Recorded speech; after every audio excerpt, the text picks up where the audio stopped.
Vadapalli దేవాలయంపై YCP మాజీ MLA Chirla Jaggi Reddy చేసిన ఆరోపణలు తీవ్రంగా ఖండించిన కొత్తపేట ఎమ్మెల్యే బండారు సత్యానందరావు మీడియా సమావేశం నిర్వహించారు. ఈ సందర్భంగా ఆయన మాట్లాడుతూ ఆత్రేయపురం మండలం వాడపల్లిలో కోనసీమ తిరుమలగా పేరుగాంచిన శ్రీదేవి భూదేవి సమేత శ్రీ వెంకటేశ్వర స్వామివారికి పెరుగుతున్న ఆదరణ ఎన్డీఏ కూటమి ప్రభుత్వం అధికారంలోకి వచ్చిన తర్వాత జరుగుతున్న అభివృద్ధిని ఓర్వలేకే లేనిపోని ఆరోపణ చేస్తున్నారని వాడపల్లి దేవస్థాన అభివృద్ధిపై విమర్శలు చేసిన మాజీ ఎమ్మెల్యే జగ్గిరెడ్డిపై కొత్తపేట ఎమ్మెల్యే బండారు సత్యానందరావు తీవ్రంగా మండిపడ్డారు. 3 సార్లు ఎమ్మెల్యేగా పనిచేసిన వ్యక్తి బాధ్యతాయుతమైన పదవిలో ఉండి కూడా ఆలయ ప్రతిష్టను దిగజార్చేలా వ్యవహరించడం బాధాకరమని అన్నారు. నోటికొచ్చినట్లు పచ్చి అబద్దాలు చెబుతూ దేవాలయంపై ఆరోపణ చేయడం సరికాదని జగ్గిరెడ్డికి హితవు పలికారు. తనపై చేసిన అన్ని ఆరోపణల్ని తీవ్రంగా ఖండిస్తున్నామన్నారు. శ్రీ వాడపల్లి వెంకటేశ్వర స్వామి వారు కోనసీమ తిరుమల రోజు రోజుకి దినదన ప్రవర్తనం చెందుతూ భక్తుల యొక్క నమ్మకాన్ని చూరుకొని దేవాలయ అభివృద్ధి శరవేగంతో అభివృద్ధి చెందుతుండటం, ఆ వెంకటేశ్వర స్వామి మనందరి చేత కూడా స్వామివారి యొక్క ఇక్కడ అభివృద్ధిని చేయించుకోవడం చాలా సంతోషంగాను ఆనందంగాను ఉంది. ఆ అభివృద్ధిలో అందరం కలిసిమెలిసి పనిచేస్తూ ఉన్నాం. దేవాలయం చాలా అభివృద్ధి చెందుతుంది. లక్షలాది మంది భక్తులు వస్తూ ఉన్నారు. భక్తులకు అసౌకర్యం కలగకుండా ఏ విధమైన సేవలు చేయాలనే మీద ఆలోచన చేస్తూ ఆ కార్యక్రమాలన్నీ కూడా ముందుకు తీసుకెళ్ళడానికి అందరం కూడా కలిసి పనిచేస్తూ ఉన్నాం. దురదృష్టం ఏంటంటే కొంతమంది వ్యక్తులు ప్రత్యేకంగా స్వామివారికి వస్తున్న ఆదరణ, ఎన్డీఏ కూటమి ప్రభుత్వం వస్తున్న తర్వాత చేస్తున్నటువంటి అభివృద్ధి, ఆలయ అభివృద్ధి చూసి వారలేక చూడలేక లేనిపోని ఆరోపణలు, బురద జల్లుడు కార్యక్రమాలు, వ్యక్తిగత కారణాలతోటి దేవాలయ ప్రతిష్టను దెబ్బతీసిన ప్రవర్తించడం మాత్రం చాలా దారుణం, చాలా బాధాకరం. ఒక బాధ్యతాయుతమైన పదవుల్లో వ్యవహరించిన వారు కూడా కనీసం ఇంటి జ్ఞానం లేకుండా మాట్లాడుతూ ఉంటే చాలా బాధేస్తుంది. ఎందుకంటే అలాగా అర్థమైన దిగజారులేం కానీ నోటికొచ్చినట్టు పచ్చి అబద్ధాలు చెప్తా ఉంటే అసలు ఏంటి అనేది కూడా మాలాంటి వారికి కూడా, ఎందుకంటే నేను 8 సార్లు పోటీ చేసిన 4వ ఎమ్మెల్యే. మరి ఒక మాజీ శాసనసభ్యుడిగా ఉన్న వ్యక్తి 3 సార్లు ఎమ్మెల్యేగా పనిచేసిన వ్యక్తి మాట్లాడే విధానం చూస్తూ ఉంటే, ఒక ఆలయ ప్రతిష్ట కూడా దృష్టిలో పెట్టుకోకుండా ప్రవర్తిస్తూ ఉంటే చాలా బాధాకరంగా ఉంది. దాన్ని తీవ్రంగా ఖండిస్తూ ఉంటాను. ఒక్కసారి ఆలయ అభివృద్ధిని కూడా నేను మీ దృష్టికి తీసుకొస్తా ఉన్నాను.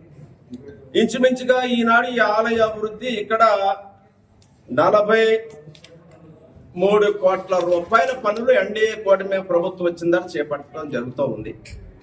4 కోట్ల రూపాయల పనులు పూర్తి చేసాం. 14 కోట్ల దగ్గరగా చెప్తా ఉన్నాను. 14 కోట్ల ఖర్చులు 2023లో 1,44,93,788 రూపాయలు ఖర్చు పెట్టారు. 2024లో అప్పుడు ప్రభుత్వం వచ్చిన దగ్గర జరిగింది రాలేదు. 2024లో అంటే ఏప్రిల్ వస్తుంది కదా రాలేదు. 1,20,74,908 రూపాయలు ఖర్చు పెట్టారు. 23లో 24లో వారు ఖర్చు పెట్టిన ఖర్చులు కళ్యాణానికి 1,24 తీసుకుందాం, 1,20,74,000 ఖర్చు పెట్టారు. అంతకుముందు 1,44,00,000. 2025లో ఖర్చు పెట్టిన ఖర్చు ఈ ప్రభుత్వం వచ్చిందని నేను ఒకటే చెప్పాను.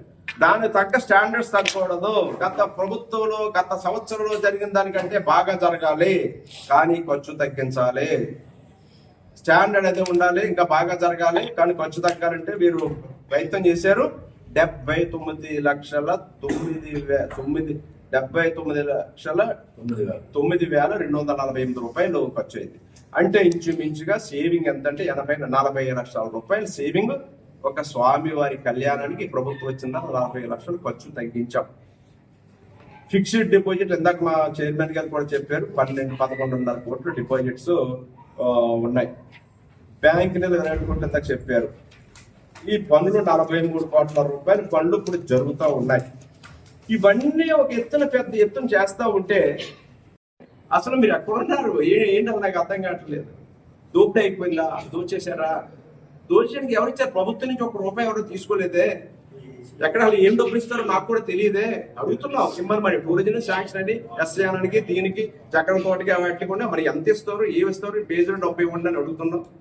దాతలను అడిగాం. స్పాన్సర్స్ లిస్టు డైరెక్ట్ గా ఓపెన్ గా టీవీ స్క్రీన్ మీద ప్రకటించాం, లేదా ఇన్విటేషన్ మీద స్పాన్సర్ లిస్టు ప్రకటించాం. ఎవరు బ్యాంక్ దీనికి కమిటీ పెట్టారు. సరాదర్ కాటన్ గోదావరి రూపాయలు రిజిస్టర్డ్ కంపెనీ ఉంది. దీనికి ఐటీ కార్డు తీసుకున్నారు, ఇన్కమ్ ట్యాక్స్ ఎగ్జంప్షన్ పెట్టారు, బ్యాంక్ అకౌంట్ ఉంది. త్రూ బ్యాంక్ ద్వారా ఇంకా పేమెంట్లే అవ్వలేదు, ఇంకా రావాల్సిన దాతలే కొంతమంది అడిగాం, ఫోన్ చేసి అడిగాం, అడిగాం స్పాన్సర్స్ అడిగాం, అది కూడా కొంతమంది సెలెక్టెడే.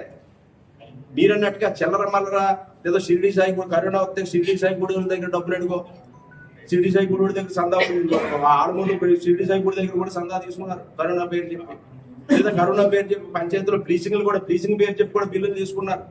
కరోనా పేరు చెప్పి ఎంత తోపు చేస్తే భగవంతుడి గరిక ఒకసారి జాబితాలు చూపితే అన్ని లెక్కలు చెప్పేస్తే లెక్కలండి, ఈ లెక్క ఏ లెక్క కావాలంటే ఆ లెక్క మీరు అడగడానికి మీరు ఏ రకంగా మీకేంటి మీకు బాధ్యత ఏంటి, ఉన్న దాతలు ఉన్నారు, ఎవరికి చెప్పాల్సి చెప్తావు దాతలు అంటే అంత క్లియర్ గానే ఉంటుంది. కమిటీ ఉంది, దానికి కమిటీ రిజిస్టర్డ్ కమిటీ బాడీ ఉంది, రిజిస్ట్రేషన్, బ్యాంక్ అకౌంట్, ఐడెంటిటీ అన్ని ఉన్నాయి.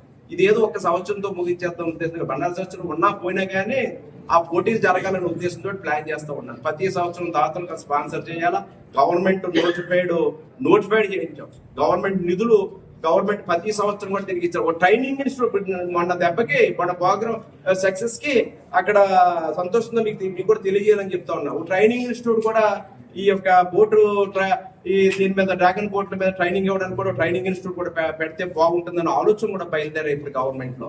అదేదో ఆ సెంటర్ ఏదో ఆత్రిపురంలో పెడదాం మన స్టేట్ కి సెంటర్ కింద ఆలోచన బయలుదేరాయి. రేపు భవిష్యత్తులో అది ఇంకా ముందుకు వెళ్ళే అవకాశాలు ఉన్నాయి. వాటర్ స్పోర్ట్స్ రైడ్స్ కానీ ఇంకా ట్రైనింగ్లు కానీ ఈ కెనాయింగ్ కానీ ఈ రకరకాల నాకు కూడా పూర్తి సమాచారం లేదు కానీ అవన్నీ చేయాలన్న ఆలోచనతో స్టేట్ అసోసియేషన్ వాళ్ళు కూడా ఆలోచన చేస్తూ ఉన్నారు. గౌరవ ముఖ్యమంత్రి గారు అప్రిషియేట్ చేశారు. నారా లోకేష్ బాబు గారు ట్విట్టర్లో పెట్టారు, దాన్ని పట్టుకుని కూడా మీరు మాట్లాడతారు. పండగ అయింది 13 అక్కడ కార్యక్రమాలు అలసిపోయారు. 2 నెలల శ్రమ ఆ కార్యక్రమం విజయం. 2 నెలలు అధికారులు కానీ కమిటీ వారు కానీ పెద్దలు కానీ అందరూ కష్టపడ్డారు. దాన్ని కూడా మీరు కామెంట్ చేస్తారు, పండుగ 4 రోజులు అవ్వలేదు, 2 రోజులు అవ్వలేదు, ఇంకా పేమెంట్ ఇవ్వాల్సిన వాళ్ళు పేమెంట్ ఇవ్వలేదు, దోపిడీ చేసేసారు, దోపిడీ జరిగిపోయింది, అందరి దగ్గర వసూలు చేసి ఎవరు వసూలు చేస్తారు? ఇది మీ డాక్టర్ల మెడికల్ అవ్వాలి 1,65,000 రూపాయలు అని, అది IMA ద్వారా చిల్లర మల్లరగా అవ్వండి వాళ్ళు అడగలేదు. అది కూడా కమిటీ వాళ్ళు వెళ్ళి అడిగారు, కమిటీ వాళ్ళే రిక్వెస్ట్ చేశారు. అందరి పేరు ప్రోటోకాల్ అంటాం, ప్రోటోకాల్ మీ అందరికి మీ నాయకులు అందరి పేరు ప్రోటోకాల్ ఉన్నాయి. శ్రీమతి కొండ అన్నపూర్ణ గారు ఎంపీపీ గారు, శ్రీ బాణం సాయిబాబు గారు జడ్పీటీ సభ్యులు, మట్ట సరిల్ల ధనలక్ష్మి గారు Atreyapuram MPT sir, Chiruvuru Nagarao sir Atreyapuram, Mudunuru Venkata Subbalakshmi గారు తాడిపూడి సర్పంచ్ గారు, శ్రీమతి కేత వరలక్ష్మి గారు తాడిపూడి ఎంపీటీ సభ్యురాలు, ఎంపీటీసీ సర్పంచ్ ఎవరిని వదిలిపెట్టుకున్నాను. ఏంటి బాధ నాకు అర్థం కాదు. మా పార్టీ వాళ్ళు కూడా అడుగుతా, మా పార్టీ వాళ్ళు ఉన్నారు, రెడ్డి అనంతకుమార్ గారు ఉన్నారు, రెడ్డి సుబ్రహ్మణ్యం గారు ఉన్నారు, మా పార్టీ వాళ్ళు కూడా నీకే అవసరం. ప్రోటోకాల్ ఏంటో ఏముందో ఎలా గౌరవించుకోవాలో చేస్తారు. ఇది పబ్లిక్ ప్రైవేట్ 2 కలిపి చేస్తున్నాయి కాబట్టి 2 కలిపి అవసరమైతే అందరినీ గౌరవించుకోవాలి. డోనర్స్ పేర్లు వేయాలి, కమిటీ పేర్లు వేయాలి, అందరూ వేయాలి, ప్రభుత్వ పేర్లు వేయాలి. అలాగే ప్రభుత్వ పేర్లు కూడా వేస్తాం ప్రభుత్వ అధికారులకి కలిపి చేసుకున్న పండగ ఇది. దీనికి దాని ప్రోటోకాల్ అది కూడా మీకే కావాలా? ఏంటి అది మీ వైఖరి? అంటే ఇంత చక్కగా ఉత్సవం అయితే బాగా చేశారు, మన ప్రాంతంలో బాగా జరిగిందని అంటాం మానేసి ఉత్సవంలో దోపిడీ చేసేసాడు, బండారు చర్చలు కలెక్షన్ చేసేసాడు. నీ కలెక్షన్ తగలయ్యా, కలెక్షన్ చేయడం నీకే తెలుసు, నాకేం తెలుసు? అది చేత అయితే ఎలా ఉంటాడు బాబు? నేను ఆ కలెక్షన్ కింగ్ నువ్వే, నాకేం వచ్చిన మొహం? నీ దగ్గర ట్రైనింగ్ అవ్వాలి. నేను ఎన్ని ఉంటాయి నాకు తెలుసా? హిస్టరీ తీసుకుందాం, మీ నాన్నగారి టైం నుంచి వెళ్దాం అనేది, నా రాజకీయాలు వచ్చిన కానీ చూద్దాం, హిస్టరీ తీసుకుందాం అంతే తప్ప అనవసరమైన మాటలు మాట్లాడాలంటే చాలా ఉన్నాయి. లేనిపోని మాటలు మాట్లాడొద్దు. గోపాలపురం జరిగిన కనుక ఆఖరికి చిన్న వివాదాలు, పొలాలు చిచ్చు, పొలం ఎకరం పెట్టుకుంటే పొలాలు చిచ్చు, సామరస్యంగా మాట్లాడి ఒకవేళ ఇబ్బంది ఉంటే ఇబ్బంది చెప్పి పరిష్కారం చేయడం మానేసి ఏంటి అక్కడ ప్రవర్తించిన తీరు? ఓ పక్క ఆంజనేయ స్వామి దగ్గర, ఓ పక్క అంబేద్కర్ చెత్తపాటు అంటే ఆ కులాల మధ్య చిచ్చు పెడతాం. ఎవరు అడిగారు నేను అమలు చేసే అంటే మీరు మాట్లాడుకోవాలి. మీటింగ్ అయింది, మీటింగ్ పిలిచారు కదా, RDO పిలిచారు కదా, మీరు కంప్లైంట్ చేశారు ఆపేరు కదా, పిలిచి మిమ్మల్ని కూర్చోండి రండి అన్నారు కదా, లేదా పండుగలో కూర్చొని మాట్లాడదామన్నారు కదా. ఏంటి ఆ ప్రవర్తన? ఒక మాజీ శాసనసభ్యుడు చేసే ప్రవర్తన అది. అందరి మనోభావాలతో పని లేదా మీకు? అయ్యా గోపాలపురం అంబేద్కర్ గారి ప్లేట్ల మీద ముద్రించిన బాధపడితే వాళ్ళు చేయకపోరు, వీళ్ళు వెళ్తే ఇక్కడ ఈ ఇష్యూ అది ఏంటి? మీరు ఏం చేయాలి? ల్యాండ్ ఆర్డర్ ఉందా? నియోజకవర్గంలో ప్రశాంతత ఉందా? శాంతి భద్రతలు ఉందా? కాపాడవలసిన బాధ్యత మనకు లేదా? మేము ఎప్పుడైనా అలా ప్రవర్తించావా? మాకు తెలియదా రాజకీయాలు? లోటుపాట్లు మేము గుర్తించలేవా? ఒక పద్ధతి ఉంటుంది, ఒక ప్రభుత్వ అధికారులు ఉంటుంది, ఒక పార్టీ అధికారులు ఉంటుంది. ప్రతిపక్షంగా నిర్మాణాత్మకంగా వ్యవహరించాలి. నోటికి వచ్చినట్టుగా అడ్డగోలుగా ప్రవర్తించడం అనేది కరెక్ట్ కాదు. మర్యాద కాపాడుకోండి.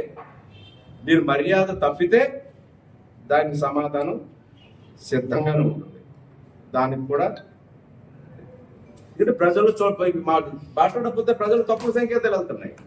ప్రజలు తప్పుడు సంకేతాలు వెళ్తున్నట్టు సమాధానం ఇవ్వాల్సిన బాధ్యత మాకు ఉంది. ఆ ఉత్సవాన్ని మీరు మాట్లాడారు ఏంటంటే అంతకన్నా అందరూ మెచ్చుకుంటున్నారు.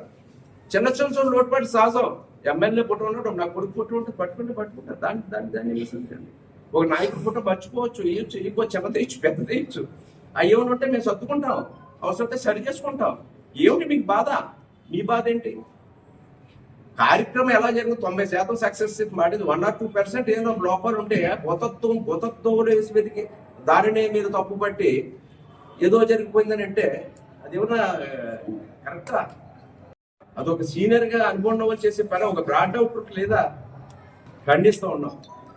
దయచేసి వాడపల్లి దేవస్థానానికి సంబంధించి తప్పుడు ఆరోపణలు చేయదు.